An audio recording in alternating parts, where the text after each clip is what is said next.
Yana wandalo ny tananany any indramiko handainga amin'ny androany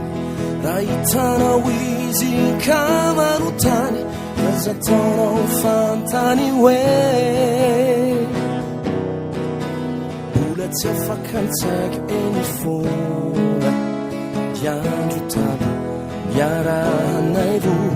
mbola tsy nisy mihitsy fotoana nampamaivana fo sy anembonako azy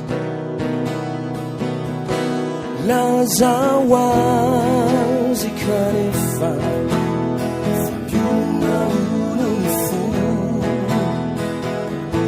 tsy misy tsarona le anarana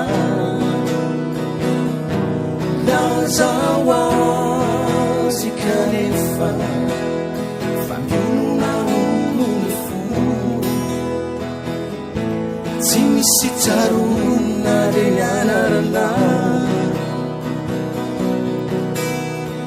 manafatranao izy azadino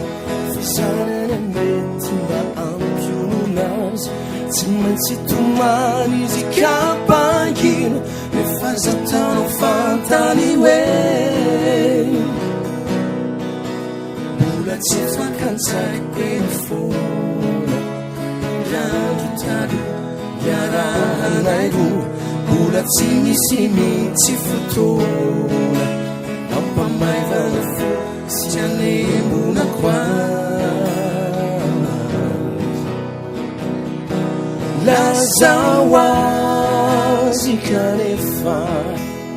fampiona olo ny fo tsy misy tsarona le anarana lazao